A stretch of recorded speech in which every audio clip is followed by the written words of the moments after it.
தமிழ்நாட்டை பொறுத்த வரைக்கும் அரசு ஊழியர்களும் ஆசிரியர்களும் இன்னும் பிற போக்குவரத்து தொழிலாளர்கள் உள்பட எல்லோருமே நம்ம கடந்த கால பதிவுகளில் நம்ம பார்த்துருக்குறோம் அப்படின்னா அவங்க வாங்கக்கூடிய ஊதியம், அவங்க வாங்கக்கூடிய படிகள் உள்ளிட்ட அவங்க சலுகைகள் எல்லாத்த பற்றியும் நம்ம பார்த்துருக்கோம். இருந்தாலும் இன்னைக்கு சூழ்நிலையில ஒரு பகுதி தொடர்ந்து போராடிக்கிட்டே இருக்காங்க. ஒரு பகுதி போராட்டங்களை முடிச்சுட்டு நன்றி சொல்ல கூட வராங்க. இன்னொரு பகுதி ஆட்சியாளர்கள் என்ன ஒரு விஷயத்தை கண்டுக்கலனாலும் கூட மீண்டும் மீண்டும் அவங்க அந்த போராட்ட காலத்தை தேடி தேடி உட்கார்ந்து அந்த சலுகைகளையும் ஊதியத்தையும் கேட்குறாங்க. இது ஏன் நடக்குது? இதுல ஏதோ ஒரு சங்கதியை சொல்ல அவங்க வராங்க இல்ல. அப்போ அந்த நீர்த்து போகுவதற்கு உண்டான காரணம் என்னன்னு நாம இன்னைக்கு தெரிஞ்சுக்க வேண்டிய அவசியம் இருக்கு. Welcome to Varma studio. நான் உங்கள் தோழர் எஸ் தமிழ்ச்செல்வி. வாங்க பதிவுக்குள்ள நம்ம போலாம். நேத்து நடந்தது தெரியாம போனா இன்னைக்கு நடக்கிறது புரியாமையே போயிடும். இன்னைக்கு நடக்கிறது புரியாம போனா நாளைக்கு நமது அந்த நாள் இல்லைன்னே ஆயிடும். அதனால நாம இதை திரும்பி பார்க்க வேண்டிய ஒரு அவசியம் இருக்கு. இப்போ ஒவ்வொரு ஊதிய மாற்றம் அமைக்கும் போதும் அலுவலர் குழுவை போடுறாங்க. அலுவலர் குழுவோட ஒரு நபர் குழுவை போடுறாங்க. அந்த ஒரு நபர் குழுவோட குறைத்திருக்கும் குழுவையும் போடுறாங்க.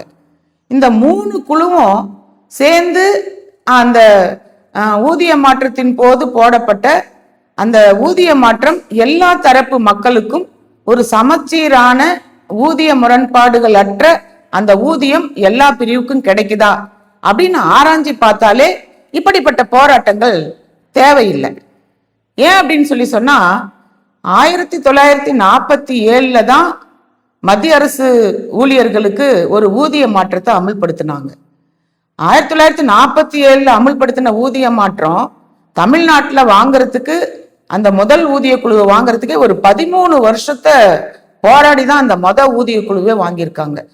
அப்ப அந்த ஊதிய குழுல வாங்கப்பட்ட அந்த ஊதியம் மத்திய அரசு ஊழியர்களுக்கு இணையாக சரியா அந்த சம வேலைக்கு சம ஊதியம், இன்னும் அந்த சலுகைகள் உள்பட ஒரே மாதிரியான அந்த ஊதியத்தை அமுல்படுத்தி இருந்தாங்கன்னு சொன்னா இன்னைக்கு இந்த போராட்டம் தேவைப்பட்டிருக்காது.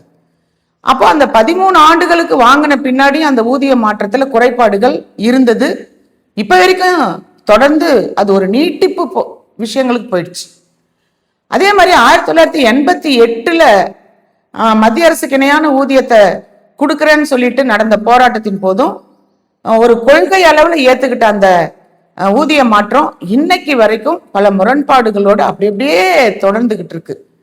இது ஒரு பக்கம் அளவு மாற்றம் அதிகமாகி அந்த எல்லைக்கு ஒரு பக்கம் வந்துருது. ஒரு பக்கம் விவசாயிகள் தான் விளைவித்த பொருளுக்கு சரியான விலை கிடைக்கலன்ற ஒரு போராட்டம் ஒரு பக்கம் இருக்கு. இன்னொரு பக்கம் படித்த மாணவர்கள் தான் படித்த படிப்புக்கு ஏற்ற வேலை கிடைக்கல அப்படின்னு சொல்லிட்டு அந்த வேலை வாய்ப்பின்மை என்பது அதிகமா போயிருக்கு. ஒரு பக்கம் தனியார் நிறுவனங்கள் எல்லாம் வேலை வாய்ப்பு முகாம்களாக மாறி போய் கொத்தடிமை வேலைக்கு ஆள் எடுக்கக்கூடிய ஒரு இடமா மாறி போயிருக்கு.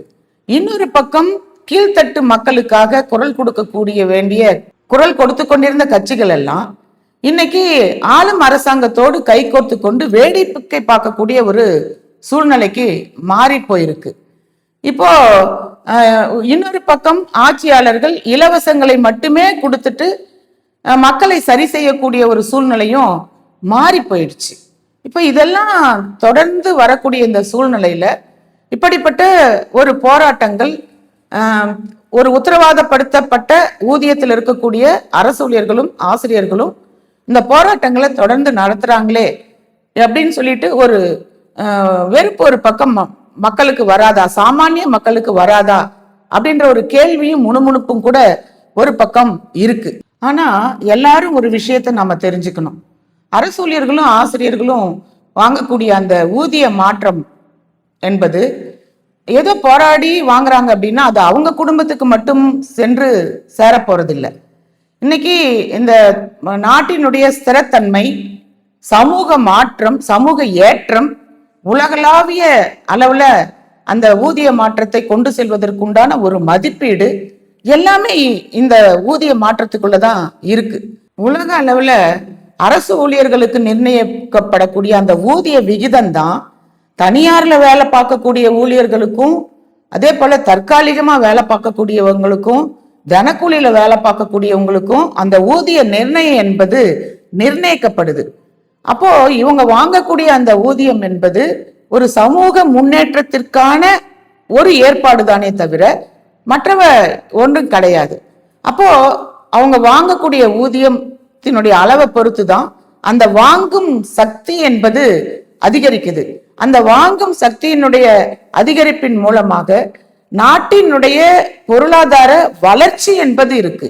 அப்ப நாட்டினுடைய பொருளாதார வளர்ச்சி என்பது தமிழ்நாட்டினுடைய வளர்ச்சிக்கு பொருந்தாதா என்பது ஒரு பக்கம் ஒரு கேள்வியை கேட்க வேண்டியது இருக்கு. ஒரு பக்கம் அரசு ஊழியர்களும் ஆசிரியர்களும் வாங்கக்கூடிய ஊதியம் அது நேர்முகமாகவும் மறைமுகமாகவும் திரும்பவும் அந்த அரசாங்கத்தினுடைய கருவூலத்துக்கு தான் போய் சேருது.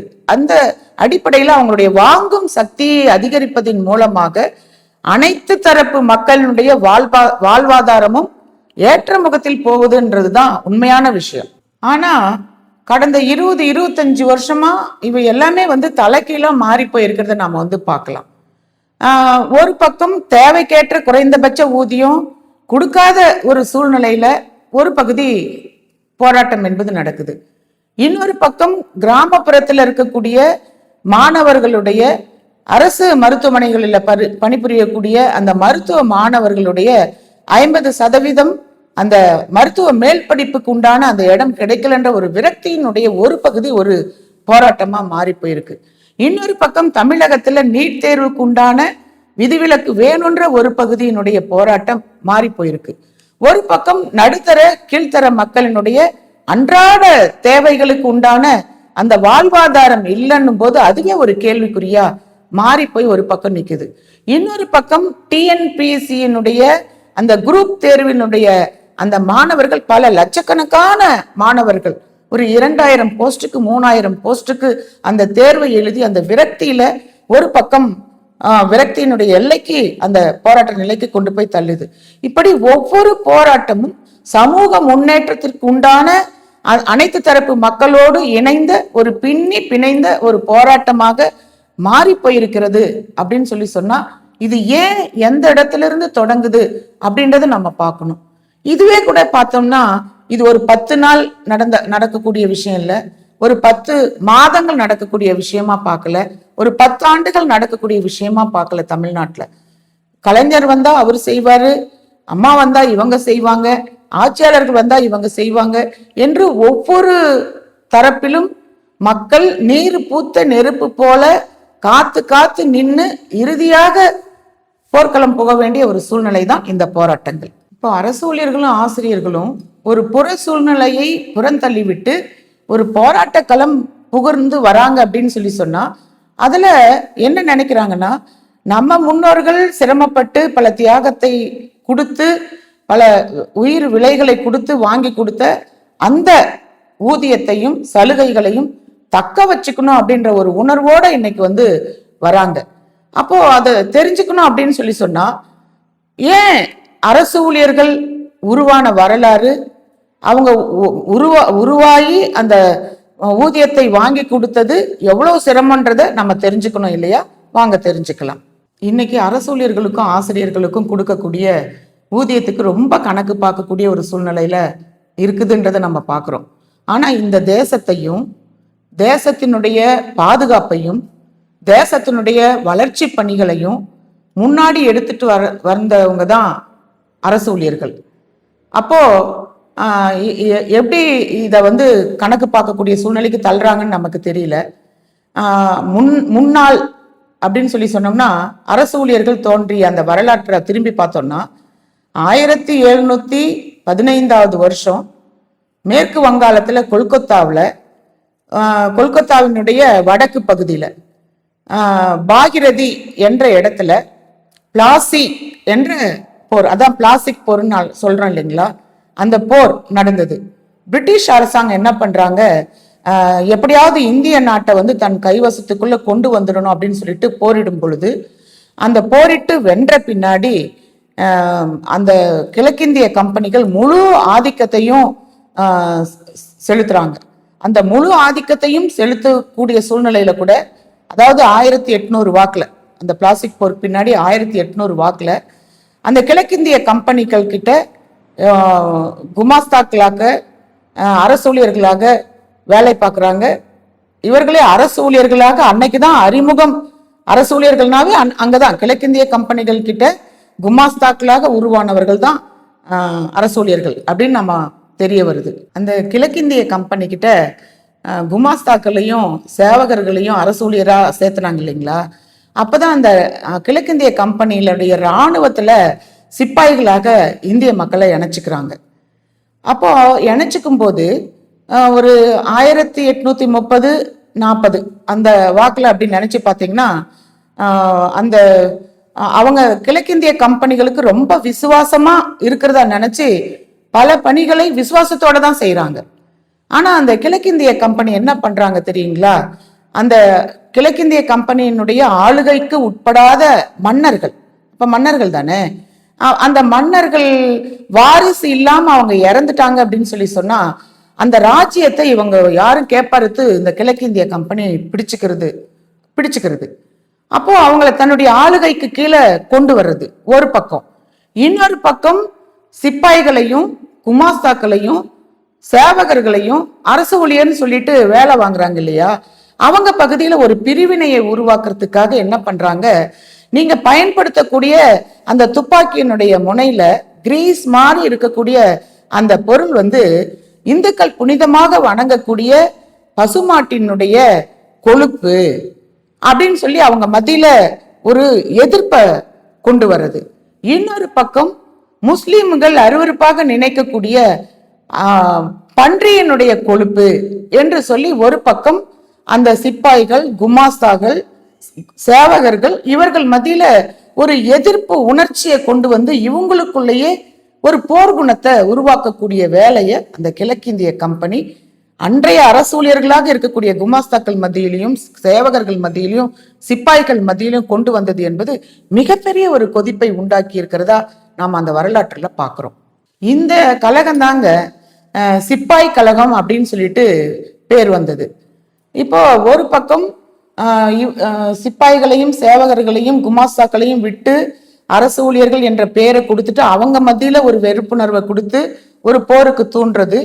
இன்னொரு பக்கம் கிழக்கிந்திய கம்பெனியிடம் இருந்து பிரிட்டிஷ் அரசாங்கம் அந்த ஆட்சி அதிகாரத்தை முழுவதுமாக தன் கண்ட்ரோலுக்குள்ள கொண்டு விக்டோரியா மகா சாசனம் என்ற ஒரு ஏற்பாட்டோடு முழு அங்கீகாரத்தோடு இவர்கள் எல்லாம் முழு அரசு ஊழியர்கள் என்ற ஒரு அங்கீகாரத்தை அன்னைக்கு கொடுத்தாங்க.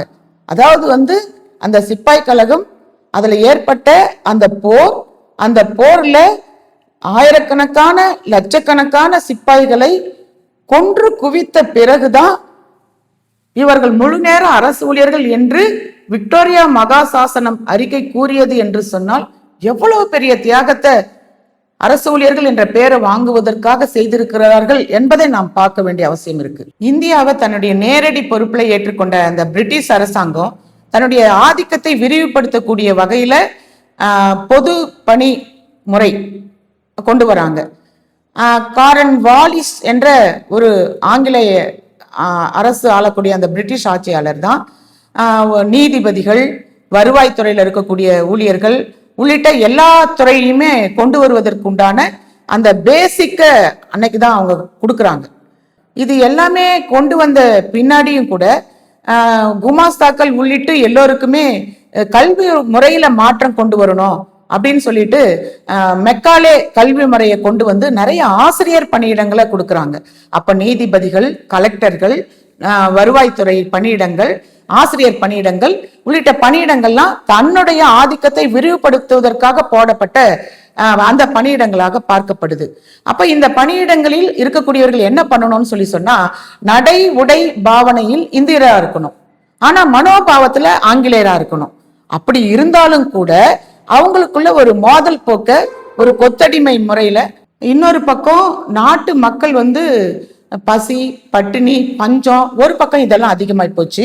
இன்னொரு பக்கம் அரசு ஊழியர்களாக கருதப்பட்ட குமாசாக்கள், சேவகர்கள் உள்ளிட்ட எல்லாருக்குமே உங்களுக்கு ஆங்கில புலமை இல்லை அப்படின்னு சொல்லிட்டு அவங்களை உயர் பதவியில அமர வைக்க மாட்டேன்னு சொல்லிட்டாங்க. இது எல்லாமே ஒன்னா சேர்ந்து ஒரு விடுதலை போராட்டத்தை நோக்கி கொண்டு போகக்கூடிய ஒரு கொந்தளிப்பை உருவாக்குச்சு. அப்போ பிரிட்டிஷ் அரசாங்கம் பாக்குறாங்க, இந்தியர்களுடைய ஒத்துழைப்பு இல்லாம நம்ம ஆட்சி அதிகாரத்தை நடத்த முடியாதுன்னு சொல்லிட்டு அவங்க ஒரு இரட்டை ஆட்சி முறையை நான் கொண்டு வரேன் அப்படின்னு சொல்றாங்க.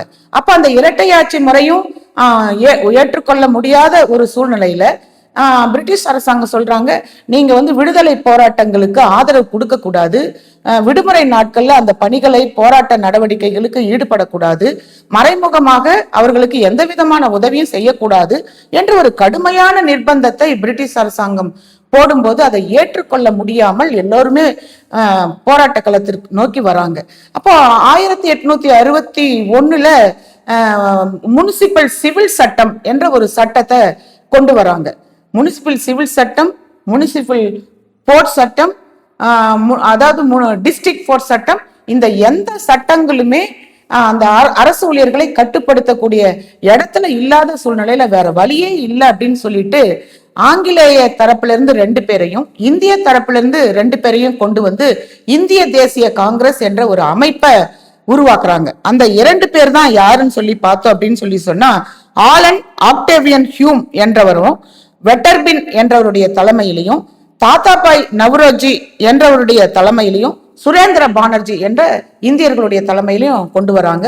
இது எல்லாமே பார்த்தோன்னு சொன்னா ஒரு இந்திய விடுதலை போராட்ட இயக்கங்களில் ஈடுபடக்கூடாது என்ற ஒரு தடையையும் தாண்டி விடுதலை போராட்ட உணர்வு வந்தது.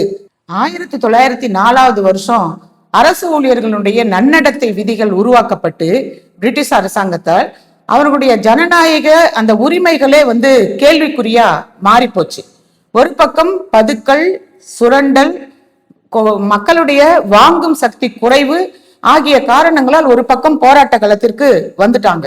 இன்னொரு பக்கம் ரஷ்ய நாட்டுல 1917 தோழர் லெனின் தலைமையில தொழிலாளர்களுடைய போராட்டம் வலுவாக நடந்து அங்க தொழிலாளர்களுடைய தலைமையில ஆட்சி அமைக்கிறது என்பது இவர்களுக்கு போராடக்கூடியவர்களுக்கு மிகப்பெரிய உந்து சக்தியாக அமைந்தது. 1919 இன்டர்நேஷனல் லேபர் ஆக்ட் என்ற அடிப்படையில ஒரு ஸ்தாபனம் ஆரம்பிக்கப்பட்டு உழைப்பாளி மக்கள் தங்களுடைய தேவைகளுக்காக சட்டப்பூர்வ உரிமையை பெறுவதற்கு அவர்களுடைய சங்கம் அமைத்துக் கொள்ளலாம் என்ற ஒரு ஏற்பாட்டை வாங்குவது என்பது மிகப்பெரிய ஒரு மகிழ்ச்சியை தொழிலாளிகளுக்கு கொடுத்தது. அங்கு நியாயமான உழைப்பு, கூட்டு பேர உரிமை இவற்றையெல்லாம் அமைத்துக் கொள்வதற்குண்டான ஏற்பாட்டை அந்த இன்டர்நேஷனல் லேபர் ஆக்ட் மூலம் வாங்கியதும், தொழிலாளர்கள் சங்கம் அமைத்துக் கொள்ளலாம் என்ற ஒரு ஏற்பாட்டை வாங்கியது என்பதும் இன்றைக்கு கேள்விக்குறியாக மாறி போயிருக்கிறது என்பதை பார்க்கும் பொழுது இந்த போராட்டங்கள் எவ்வளவு நியாயமானதாக படுகிறது என்பதை நாம் பார்க்க வேண்டிய அவசியம் இருக்கிறது. இந்த இன்டர்நேஷனல் லேபர் ஆர்கனைசேஷன் மூலமா ஒரு கௌரவமான உழைப்பு, கூட்டு பேர உரிமை, ஓய்வூதியத்தை பாதுகாத்து கொள்ளக்கூடிய அந்த ஏற்பாடுகள் எல்லாத்தையும் செஞ்சு கொடுத்தாங்க இல்லையா? அப்போ ஒரு தொழிலாளியினுடைய குடும்பத்தை நிர்வகிப்பதற்குண்டான டாக்டர் அக்ராய்டு தலைமையில பொருளாதார நிபுணர், உணவு பொருளாதார நிபுணர், அவருடைய தலைமையில ஒரு குழு ஏற்பாடு பண்ணாங்க. அந்த குழு என்ன பண்ணாங்க, நிரந்தர தொழிலாளியாக இருக்கக்கூடிய ஒருத்தர், அந்த தொழிலாளியோடு சேர்த்து 2 பெரியவங்க, 2 சின்னவங்களுக்கு சேர்த்து ஒரு அந்த வர்க்கத்தினுடைய அந்த குடும்பம் இருக்கணும் அப்படின்ற ஒரு ஏற்பாடு வந்தாங்க.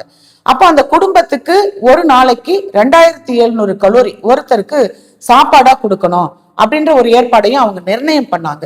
அப்ப இன்னொரு துணிமணிகளை பார்க்கணும் அப்படின்னு சொன்னா ஒரு ஆண்டுக்கு ஒரு 18 கஜம் துணி அவங்களுக்கு கண்டிப்பா வேணும் அப்படின்ற ஒரு ஏற்பாட்டையும் அந்த குழு நிர்ணயம் பண்ணாங்க. இன்னொரு பகுதியில பாத்தீங்கன்னா அவங்களுக்கு விலைவாசி, எரிபொருள், மின்சாரம் இதையெல்லாம் வாங்குவதற்குண்டாக அவங்களுடைய ஊதியத்துல 20% ஊதியத்தை கொடுக்கணும். அதே மாதிரி பாத்தீங்கன்னா குழந்தைங்களுடைய கல்வி, மருத்துவம், பண்டிகை, விழா காலம், ஓய்வு காலம் இவங்களுக்கெல்லாம் அந்த பணத்தை செலவு பண்றதுக்காக ஊதியத்துல 25% கொடுக்கணும் அப்படின்னு சொல்லிட்டு அந்த லேபர் ஆர்கனைசேஷன் அவங்க சொன்னாங்க அப்படின்னு சொன்னா அது இன்னைக்கு வரைக்கும் ஒரு தொழிலாளிக்கு கிடைக்கலன்றதுதான் இன்னைக்கு பிரச்சனையா மாறி நிக்குது. அப்போ இதை கேட்பதற்கு உண்டான நடவடிக்கைகள்லயே இறங்க வேண்டிய ஒரு சூழ்நிலைக்கு இன்னைக்கு ஒரு புறம் அவங்க தள்ளப்படுறாங்க. இன்னொரு பக்கம் என்ன சொல்றாங்க, போன நிதிநிலை அறிக்கையில இன்னைக்கு அரசாங்கத்தினுடைய வரி வருவாயில ஒரு 18.7% ஊதியத்திற்காகவும் 8.5% ஓய்வூதியத்திற்காகவும் பணம் போயிடுது அப்படின்னு சொல்லிட்டு ஆட்சியாளர்கள் சொல்றாங்க. இந்த 27.7%, அதாவது 18.7%, 8.5%, 27% தான் இன்னைக்கு அமைச்சர்கள், சட்டமன்ற உறுப்பினர்கள், மாவட்ட ஆட்சியர்கள், கலெக்டர்கள், அப்புறம் காவல்துறையில பணிபுரியக்கூடியவர்கள், ஈயாப்பா, ஈகாப்பா உள்ளிட்ட அனைவருக்குமே இதுலதான் அந்த ஊதியமும் ஓய்வூதியமும் போகுதுன்றத வெளிவட்டத்துல அவங்க சொல்ல மறந்துடுறாங்க. இந்த சூழ்நிலையில தான் இன்னைக்கு இப்படிப்பட்ட நடவடிக்கைக்கு போக வேண்டிய ஒரு அவசியம் என்பது இன்னைக்கு இருக்கு. இன்னைக்கு தமிழ்நாட்டுல 16 லட்சம் பேர் ஊழியர்களாகவும் ஓய்வூதியர்களாகவும் இருக்கிறாங்க. அதுல ஒரு 8% அரசு ஊழியர்களாக ஓய்வூதியர்களாக இருக்கிறாங்க.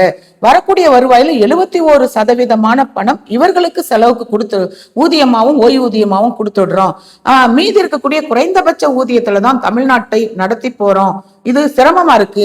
அதனாலதான் புதிய ஓய்வூதிய திட்டத்தை தனியார் வசம் கொடுப்பதற்குண்டான ஏற்பாட்டை நாங்க கொண்டு போறோம் அப்படின்னு ஒரு பக்கம் நியாயத்தை கற்பிக்கிறாங்க. இன்னொரு பக்கம் என்ன சொல்றாங்க, ஊதியத்தை விட ஓய்வூதியத்திற்கு கொடுக்கக்கூடிய பணம் என்பது அதிகமாக செலவாகுது. நாடு விடுதலை பெறும்போது 30 வயசு உயிரோட இருந்தாங்க, இன்னைக்கு 73, 80 வயசு வரைக்கும் உயிரோட இருக்காங்கன்ற ஒரு ஏற்பாடு என்பது அரசாங்க தரப்புல இப்படி மக்கள் மத்தியில பரப்பும் போது இது மிகப்பெரிய ஒரு கொந்தளிப்புக்குள்ள கொண்டு போய் இன்னைக்கு ஒரு போராட்ட நடவடிக்கைக்கு விடக்கூடிய ஒரு சூழ்நிலை ஏற்பாடு என்பது இன்னைக்கு இருக்கு. நாம என்ன சொல்றோம்னா, இன்னைக்கு labour organisation, international labour organisation சொல்லக்கூடிய அந்த அடிப்படையில பார்த்தோம் அப்படின்னு சொன்னா, இன்னைக்கு இருக்கக்கூடிய சூழ்நிலைகள் பேசி தீர்க்கப்பட வேண்டிய ஒரு விஷயமாகவும், அதே போல 1947 மத்திய அரசுக்கு இணையான ஊதியத்தை கொடுக்கும் போது மாநில அரசு ஊழியர்களுக்கும் ஆசிரியர்களுக்கும் கொடுக்காமல் விடப்பட்ட இடைவெளியை அதிகமாகி அது இன்றைக்கு கடல் நீளத்திற்கு அதிகமான காரணத்தினால் ஒரு பக்கம் சமவேளைக்கு சம ஊதியத்தை கேட்டும், ஒரு பக்கம் முரண்பாடுகள் அற்ற ஊதியத்தை கேட்டும், இன்னொரு பக்கம் முழுநேர அரசு ஊழியர்கள் ஆக்க வேண்டும் என்ற கோரிக்கைகளும் இன்றைக்கு நீக்கமர நிறைந்து இன்னைக்கு மக்களையும் ஊழியர்களையும் ஒரு இடத்திற்கு சேர்த்திருக்கிறது என்று சொன்னால் இது யாருடைய தவறு? அழைத்து பேசாமல் நீங்களாக எடுக்கக்கூடிய முடிவே இந்த தவறுக்கு காரணம் என்ற அடிப்படையில் போராட்டங்களை நீர்த்து போக செய்யாமல் போராட்டத்தினுடைய நியாயத்தை கருதி அவர்களுக்கு அந்த வாக்குறுதிகளை, கோரிக்கைகளை வழங்க வேண்டும் என்பதுதானே இந்த நேரத்தில் நியாயமாக இருக்க முடியும் என்பதை சொல்லி முடிக்கின்றோம். நன்றி. நான் உங்கள் தோழர் எஸ். தமிழ்ச்செல்வி.